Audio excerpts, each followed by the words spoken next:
J.T. Crowley is Talking Books. On this show, you'll hear from emerging talent and seasoned veterans from around the world. They'll give you their take on the writing process and how to create the secret sauce of page-turning deliciousness. Let's get into that magical mixture of the art and science of creativity. Here's J.T. Crowley, author of The Smart Kids, and your podcast host. Hello, I'm J.T. Crowley, and today I have another interesting author for you, Athanasios Panayotou. He is a young author from Northern Ireland, and as his surname suggests, he has Greek ancestry. And you'll be right, for that hereditary line comes from his father's side of the family. Interestingly enough, he's the only one in the family that has a Greek first name. His mother, father, brother, and sister have ordinary names. Athanasios' book, Fog, Vol.1, Chaos in Quantum City, for me is going to appeal to young sci-fi followers.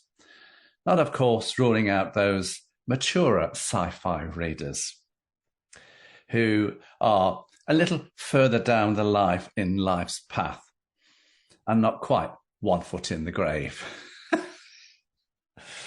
You may well ask, how did I come to the conclusion that young, not so young, sci-fi readers are going to enjoy this book? Well, the answer is that I simply read the book. And if you want to find out, go and read the book as well, everybody.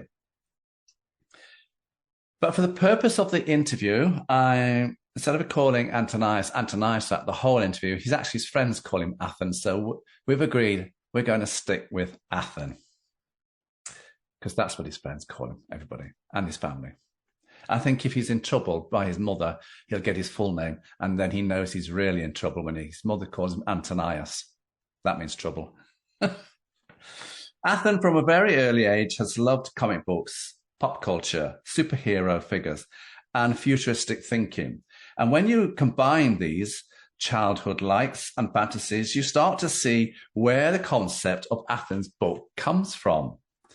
And when you add in his love of doodling, if I may be so bold as to say that, his drawings, his sketches, you definitely get the sense that Athan has drawn on his childhood passions to create this first book of his, because in the book there are his illustrations, everybody. Athan's dream is to make a serious indent into the literary world of the sci-fi genre. Good luck to him, we all say. So let's invite Athan onto the show to talk about his book, Fog, Vol.1, Chaos in Quantum City. And when you look at the book, there is an awful lot of chaos in Quantum City, everybody. Athan, come and join me. Hello, John. How are you today? I'm very good. How are you? Yes, is it lovely and sunny in Northern Ireland like it is here in the UK? Well, it's sunny and spouts of rain, just the usual. It's always raining. It's Northern Ireland for you. Yeah. And so, Athan, your book. I understand that the concept of this book began when you were 17 and you're now 26. Talk me through the journey of the last 9 years from concept to publication. Well, yeah, it was around that age. It was 16, 17, and it took maybe a couple of years to write. And I had it done, and it was just, resting on the digital shelf for a few years. And eventually I built up the money to get it published and go through with that. So yeah, it was really, really exciting to finally have my own creation, a legitimate book. Have that book, which is just there behind you on the stand there. So did it take a long time to actually write it, to think of the ideas? There was a lot of going back, rewriting some stuff, because as I was writing it over the couple 2-3 years, I would go back, read it again. Some things as I would age, didn't seem right as coming from or just were a bit cringy for lack of a better word. But so I was like, no, don't want that. Changed it, tried to make it a bit better. So it's gone through many forms and different drafts, and yeah, and so it's finally the way I want it to be. It's called re-editing. Yeah. And when you even think, Athan, that yes, you've got your first edition out, you change it, it alters, somebody picks something up, spots something, and that's when you get the second and third and fourth editions. Yeah. There are 11 chapters in your book, Athan. So let's go to chapter 1 to start off with. And here you set the scene. Now, we're in the year 2183. You start off by saying, quote, an alternate future like with incredible technological advances. It's a cold Monday night in the outskirts of the semi-utopian quantum city. So here you are, you're introducing us to the rundown district of Crystal, of course, and the reason why it's Crystal, well, I'll let you say that in a minute. But here you are, you're starting to introduce some of the main characters. You start to dangle a carrot here as to what is possibly coming further down the storyline. But for me, I think when I read this opening gambit, this was powerful and significant. And of course, all books need a good opening gambit, need power significant to tease the reader. So where in your imaginary world did this opening storyline come from? And where in your fabricated mindset is Quantum City? When you've set the scene in 2183, are we on this planet? Are we on another planet, another galaxy? Where have you set this? So it's set in Ireland. There's a lot of history I've fabricated to in between present day and 2183 to have things different and change, and new cities that have appeared. I won't go too much into it, but it's set. I like to say that it's set in Galway, but it's like a fictional version of Galway. Just the way that, like, because I've done doodles of like city maps that I've had, and like the way it fits, it's just Galway. But yes. What was the other part of your question? So where in your imaginary world, did the storyline come from? I think originally it just started off as a little passion project to just start something, and I think it went through a few variations. I think I definitely wanted to start off with the hydrogen station, as petrol is depleted at this time, and I think I then added that extra character, Nathan, at the start, to just add him into it as well, and to see where his story will go, and just as you said, like dangle that character a wee bit, because when we get back to him. But yeah, I think I just wanted to start off, a bit simple, just a car on the road, who this guy is, why he's tired, that kind of thing. Because Galway, I know Galway very well. I've got cousins who live there, out in Moor. Mm. And it's a young person's city, isn't it? All the young people of Ireland tend to go to Galway. They all talk about Galway because it's on the west coast of Ireland, isn't it? Yep. So that's where Quantum City is. I was just wondering, so I thought I'd ask. In chapter 3, let's go to chapter 3, Athan. You start by, Keris scrambling up broken bricks and dragging herself through the sash window.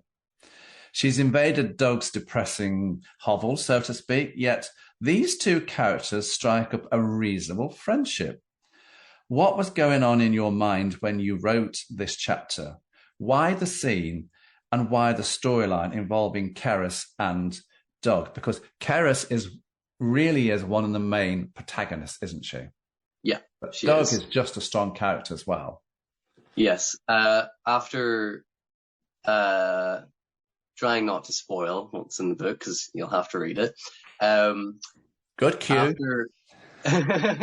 After the situation that happens prior to that, she's alone, and that's how she runs into Doug, who is also living alone. So they kind of just fill that void for friendship, like a new friendship that can start a complicated friendship, but essentially they end up, deep down, like they like each other, and not in that way, but like just they a platonic relationship. Yes, it's just a very friendship oriented. Yeah. Because when you look at your book, Athan, the characters are young. And they're young characters that live on the edge of life and society, vulnerable characters. And these characters, they would be characters that, society wouldn't miss. And of course, Elliot, again, whether you deem him as the evil protagonist or not quite so good protagonist, he, with his experiments, because this is what the book is about, he is aware of that, and he picks on these vulnerable, young, on the edge society people. And these are the characters that you have built up. They're young characters. Have you done this deliberately? I don't think I did it deliberately, in the sense that he's picking on the young characters. I think it's not that he, in the grand scheme of things, his plan is to just pick on the less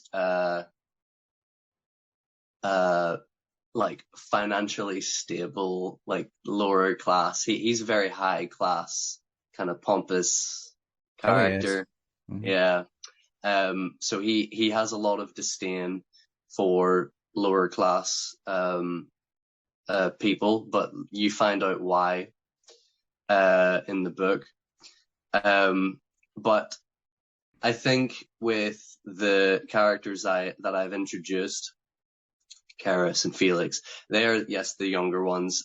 Nathan isn't as young, though he is still in his late 20s, but he's still he's young to a lot of people. I know, I think he's still young, but he's actually he's closer to Elliot's age than other characters. Both Keris and Felix, they're brother and sister, aren't they? Yes, they're brother and sister. And originally I had the idea that, because when I was writing it, way back when, I was mainly trying to focus on Nathan a lot more, and he was, in my mind, the protagonist. But as I kept writing, and in the second book as well, I just got more and more drawn to Keris and her story, and she ended up becoming more of the protagonist or pro-antagonist, depending on how you see her. She's a bad egg sometimes. You'll find out why. Yeah, you'll see that if you read it. But yeah, So I really do try to balance character story arcs and subplots and what they're doing and what they want and how they fit into the world, and really try and just balance the screen time or page time. Do you love creating your characters? I really do. I will be sitting in my work, not sitting in my work. I'm very on my feet, and I will always constantly be thinking of new characters and what makes them tick, what's their special ability if they have one, and what is their current situation, and just trying to think of interesting kind of origin stories or how they link into other characters. I really do like to connect some stories to make the world feel a bit more lived in, that things can like blend in and mold over and affect other people. But yeah. So when you write your book, are your